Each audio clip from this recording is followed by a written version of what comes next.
अस्सलाम वालेकुम स्टूडेंट्स, आज हम जो टॉपिक डिस्कस करने जा रहे हैं that is movement in plant. ठीक है, प्लांट जैसे मैंने लास्ट लेक्चर में बताया कि मूव करते हैं लेकिन लोकोमोशन नहीं करते। ठीक है, आज हम जो है इस चैप्टर में उसकी मूवमेंट्स को डिस्कस करेंगे।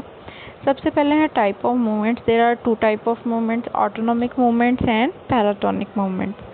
ऑटोनॉमिक मूवमेंट्स वो होती हैं जो कि इंटरनल कॉजेज़ की वजह से होती हैं, जबकि पैराटोनिक मूवमेंट्स वो होती हैं जो एक्सटर्नल कॉजेज़ की वजह से होती हैं।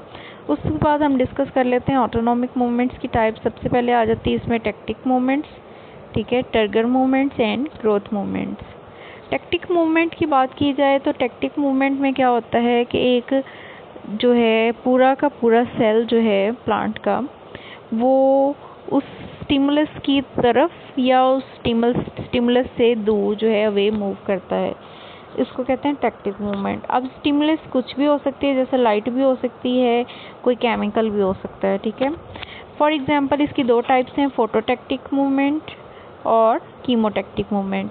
अगर तो स्टिमुलस है light, then it will be caused as phototactic movement. यानी इसकी एग्जांपल आप ले सकते हैं क्लेमेडोमोनास, जैसे कि क्लेमेडोमोनास जो है एक छोटा यूनिसेलुलर प्लांट है, आपने पढ़ा होगा, एल्गी है। ठीक है, तो वो लाइट की तरफ मूव करता है जब उसको फोटोसिंथेसिस करनी होती है, तो इसलिए ये कहलाती है पॉजिटिव फोटोटेक्टिव मूवमेंट। लेकिन अगर वो लाइट से दूर मूव करेगा, that will be called as negative phototactic movement. इसी तरह अगर लीफ की बात की जाए, लीफ के सेल्स के अंदर, ठीक है, क्लोरोप्लास्ट प्रेजेंट होते हैं जो कि क्लोरोफिल उनके अंदर होता है और वो फोटोसिंथेसिस कर रहे होते हैं। तो जिस एरिया में लाइट ज़्यादा पड़ रही होती है उस एरिया की तरफ वो सेल के अंदर मूव कर जाते हैं, that is also called positive phototactic movement. इसकी दूसरी टाइप है chemotactic movement. Chemotactic mean chemical, तो इसमें स्टिमुलस केमिकल है, कोई एक केमिकल है, ठीक है, कोई भी हो सकता है, उसकी स्टिमुलस को रिसीव करके जो सेल है उसकी तरफ मूव करता है या उससे अवे। फॉर एग्जांपल लीवरवर्ट्स प्लांट्स अपने पढ़े हैं फर्स्ट ईयर में, उनके स्पर्म्स जो हैं या मॉसिस फर्न्स हैं, उनके स्पर्म्स आर्चिगोनिया की तरफ मूव करते हैं, क्योंकि आर्चिगोनिया जो है वो ओवम रिलीज़ करता है। ठीक है, तो उस केमिकल उस टाइम पे जो केमिकल रिलीज़ करते हैं तो उसके रिस्पॉन्स में जो है आर्चिगोनिया की तरफ ये मूव करते हैं। उसके बाद नेक्स्ट है टर्गर मूवमेंट्स। ठीक है, टर्गर मूवमेंट्स को जो है में नाम से शो हो रहा है, टर्गर प्रेशर जो है वो इसमें इम्पॉर्टेंट है। अब क्या होगा कि सेल का एक पार्ट जो है उसमें टर्गर प्रेशर ज़्यादा हो जाएगा और वो स्वेल हो जाएगा, फूल जाएगा और रिजिड हो और हार्ड हो जाएगा, जबकि दूसरा पार्ट जो है उसमें वाटर लॉस हो जाएगा जिसकी वजह से टर्गर प्रेशर कम हो जाएगा। ठीक है, तो इस तरह जो मूवमेंट्स होती हैं इसको टर्गर मूवमेंट्स कहते हैं। अब इसमें दो टाइप्स हो जाती हैं, sleep movements and rapid movements. अक्सर प्लांट्स आपने देखा होगा कि रात के टाइम बंद हो जाते हैं, जैसे फ्लावर्स हैं, कुछ ऐसे फ्लावर्स होते हैं जो रात के टाइम बंद हो जाते हैं और दिन के टाइम खुल जाते हैं। इसी तरह कुछ लीफ होते हैं, ठीक है, उनको अगर टच करें या अगर रात के टाइम वो लीफ जो है वो नीचे की तरफ झुक जाते हैं और दिन के टाइम खुल जाते हैं। सनफ्लावर आपने देखा होगा, वो सन की जो है डायरेक्शन में मूव जैसे कर रहा होता है। तो एक्चुअली क्या होता है कि इन लीव्स की बेस पे, जिसे पल्वनस कहते हैं, टर्गर प्रेशर जो है वो डिफरेंट होता है। तो जब टर्गर प्रेशर चेंज होता है तो लीव्स जो है उसी डायरेक्शन में मूव करते रहते हैं। ठीक है, अब डे टाइम क्या होता है कि डे टाइम में टर्गर प्रेशर जो है नीचे ज़्यादा हो जाता है और ऊपर कम होता है, इस वजह से लीफ ऊपर की तरफ मूव करता है और सीधा खड़ा हो जाता है। जबकि नाइट टाइम क्या होता है कि टर्गर प्रेशर ऊपर वाले पार्ट में जो है ज़्यादा हो जाता है और नीचे वाले पार्ट में कम होता है, जिसकी वजह से लीफ नीचे की तरफ झुक जाता है। इसके बाद नेक्स्ट है रैपिड मूवमेंट्स ऑफ लीफलेट्स। इसकी एग्जांपल जो है आ जाती है, जैसे छुई मुई एक प्लांट है, आपने अक्सर देखा होगा उसके लीव्स को, छुई मुई जिसे मिमोसा प्लांट भी कहते हैं, उसके लीव्स को अगर टच करें तो वो फ़ौरन से बंद हो जाते हैं। ठीक है, तो उसको जब टच किया जाता है तो वो बंद हो जाते हैं और थोड़ी देर बाद उसके लीव्स दोबारा कुछ हद तक खुलना शुरू हो जाते हैं। एक्चुअली क्या होता है, लीफ के बेस के ऊपर पोटेशियम आयन पंप्स होते हैं, जब आप उसको टच करते हैं तो वो पंप एक्टिव हो जाते हैं और वहाँ पे पोटेशियम मूव करने की वजह से टर्गर प्रेशर जो है चेंज होता है, जिसकी वजह से लीव जो है सडनली वो फोल्ड करके बंद हो जाते हैं। ठीक है, ये थी ट्रिगर मूवमेंट्स। नेक्स्ट है ग्रोथ मूवमेंट्स। अब ग्रोथ नाम से शो हो रहा है कि ग्रोथ की बात कर रहे हैं। इसमें क्या होता है कि लीफ के किसी दोनों पार्ट्स में अनइक्वल ग्रोथ की वजह से लीफ एक डायरेक्शन में मूव कर जाएगा। ठीक है, इसकी 3 टाइप्स हैं, एपिनास्टी, हाइपोनास्टी एंड न्यूटेशन। एपिनास्टी यानी लीफ या पेटल्स जो हैं जब ऊपर की तरफ मूव करेंगी, डेट इज़ कॉल्ड एपिनास्टी।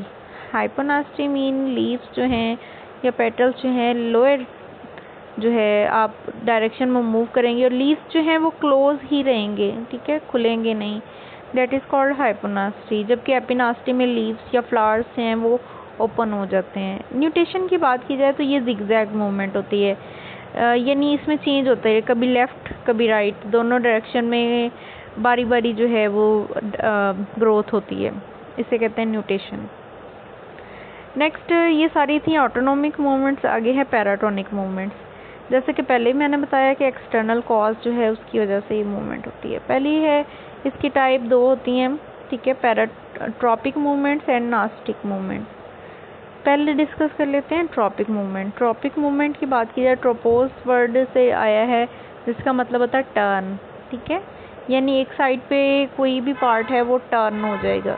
इसकी आगे डिफरेंट टाइप्स हैं। वो स्टिमुलस जो है कोई भी हो सकती है जिसके रिस्पॉन्स में मूव करेगा। स्टिमुलस की बेस पे जो है इसकी डिफरेंट टाइप्स हैं। फोटोट्रॉपिज्म, ठीक है, thigmotropism, chemotropism, hydrotropism and geotropism. सबसे पहले हम बात कर लेते हैं फोटोट्रॉपिज्म की, यानी लाइट स्टिमुलस है। तो इसमें प्लांट जो या प्लांट का कोई एक पार्ट है वो लाइट की तरफ मूव करेगा या लाइट से दूर मूव करेगा, ठीक है। अगर लाइट की तरफ मूव कर रहा है तो इसे कहते हैं पॉजिटिव फोटोट्रॉपिज्म, और अगर उससे अवे मूव कर रहा है तो date is called negative phototropism. इसी तरह थिग्मो कहते हैं टच को। आपने अक्सर बेल देखे होंगे, वो एक स्टिक के अराउंड उस बेल जो है वो टर्न करती रहती हैं। जिस एरिया पे स्टिक को टच कर रही होती है बेल, वहाँ से वो टर्न कर जाती है, ठीक है, इसे कहते हैं थिग्मोट्रॉपिज्म। नेक्स्ट है कीमोट्रॉपिज्म, यानी केमिकल के रिस्पॉन्स में। अब केमिकल जैसे फंजाई हैं, उनके हाइफी वो सबस्ट्रेट के ऊपर फील करते हैं, जिस साइड पे फूड या वाटर या इस तरह का केमिकल उन्हें रिस्पॉन्स फील करते हैं, उस साइड पे वो मूव कर जाते हैं। नेक्स्ट इज़ हाइड्रोट्रॉपिज्म, यानी वाटर, हाइड्रो मीन वाटर। जैसे रूट्स आपने देखा होगा, रूट्स नीचे की तरफ मूव करती हैं, वो सॉइल के अंदर चेक कर लेती हैं कि उन्हें फील हो जाता है कि इस साइड पे वाटर ज़्यादा है, तो उस डायरेक्शन में रूट्स ग्रोथ करना शुरू कर देती हैं। और अगर स्टेम की बात की जाए तो स्टेम ऊपर की तरफ मूव करता है, ठीक है, that is negative hydrotropism. Geotropism यानी ग्रेविटी, रूट्स नीचे की तरफ मूव कर रही हैं तो वो पॉजिटिव जियोट्रॉपिज्म है, शूट ऊपर की तरफ मूव कर रही हैं, दैट इज़ नेगेटिव जियोट्रॉपिज्म। उसके बाद है नास्टिक मूवमेंट्स, ठीक है। नास्टिक मूवमेंट्स की बात की जाए तो ये नॉन डायरेक्शनल मूवमेंट्स हैं, ठीक है, एक्सटर्नल स्टिमुलस। इसकी पहली टाइप आ जाती है नेक्टिनास्टी, फोटोनास्टी, थर्मोनास्टी एंड हेप्टोनास्टिक। सबसे पहले नेक्टिनास्टी मूवमेंट्स जो है, ये एक ऑर्गन जो है स्टिमुलस की रिस्पॉन्स में डिफरेंशियल ग्रोथ करता है, यानी एक ख़ास डायरेक्शन में ये ग्रोथ करेगा। फॉर एग्जांपल फोटोनास्टी, आपने इन सब को मिक्स नहीं करना, फोटोटेक्टिक और फोटोनास्टिक ये डिफरेंट हैं, ठीक है। यहाँ डिफरेंशियल ग्रोथ की बात हो रही है। The principal stimulus is photoperiodism. ये आगे हमने एक चैप्टर पढ़ना है, उसमें डिटेल से फोटोपीरियोडिज्म क्या होता है मैं आपको बताऊंगी, ठीक है। फोटोपीरियोडिज्म यानी डे और लाइट जो है उसकी ड्यूरेशन के हिसाब से, कि सर्दियों और गर्मियों में जैसे आपने अक्सर देखा होगा, सर्दियों में दिन छोटे होते हैं और रातें लंबी होती हैं, इसी तरह गर्मियों में दिन लंबे होते हैं और रातें छोटी होती हैं। तो प्लांट्स जो हैं वो इसको चेक कर लेते हैं, इस ड्यूरेशन को, फोटोपीरियोडिज्म, और उसके रिस्पॉन्स में फ्लावरिंग करते हैं, ठीक है। इसी तरह थर्मोनास्टी, टेम्परेचर भी वो चेक कर लेते हैं, इस टाइम टेम्परेचर इतना है, गर्मियां हैं, और इस टाइम टेम्परेचर इतना है तो सर्दियां हैं, उसके हिसाब से वो फ्लावरिंग करते हैं। नेक्स्ट है हेप्टोनास्टी, ये कांटेक्ट के बेस पे है। जैसे अक्सर आपने जो है इंसेक्टिसाइड्स देखे होंगे, प्लांट्स उनको जब टच करते हैं, ठीक है, जैसे इंसेक्ट आके बैठता है तो वो प्लांट फ़ौरन से बंद हो जाता है और वो उस इंसेक्ट को खा जाता है, ट्रैप कर लेता है। विंस फ्लाई ट्रैप इसकी या पिचर प्लांट इसकी एग्जांपल है। Next role of plant growth है इन प्लांट मूवमेंट। इसमें एक तो ऑक्सीजन का डिस्कस किया, वैसे ये चैप्टर नंबर जो है 3 में हम डिटेल से डिस्कस करेंगे, इसलिए मैं यहाँ पे शॉर्टली, जैसे उन्होंने भी शॉर्टली बुक वालों ने एक्सप्लेन किया इतना सा ही बता देंगे, लेकिन डिटेल में चैप्टर नंबर 3 में पढ़ना है। इंडोल एसिटिक एसिड का दूसरा नाम है ऑक्सिन, ये ग्रोथ हार्मोन है जो कि ग्रोथ करा रहा होता है। इसी तरह जो है एब्सिसिक एसिड की बात करें तो एब्सिसिक एसिड जो है या ये इनहिबिटर के तौर पे काम कर रहा होता है जो कि ग्रोथ को स्टॉप करवा रहा होता है। इसी तरह जेब्रेलिन है, ग्रोथ स्टिमुलेटर के तौर पे काम कर रहा होता है। ये ओवरऑल मिलके आपस में एक बैलेंस लेकर जो है ग्रोथ करवा रहे होते हैं। कुछ जो हैं जैसे ऑक्सिन की बात की जाए तो ऑक्सिन जो है शूट जो है उसको अंदर जो स्टेम है उसमें ज़्यादा ग्रोथ करवा रहा होता है, जबकि ऑक्सिन जो है रूट सेल्स जो हैं उनकी ग्रोथ को इनहिबिट कर रहा होता है। ठीक है, तो ओवरऑल ये सारा जो है इस पॉइंट को आपने देख लेना है, थोड़ा सा शॉर्टली व्यू देना है अपने MCQs पॉइंट ऑफ व्यू से। कल इंशाल्लाह हम एनिमल्स को डिस्कस करेंगे।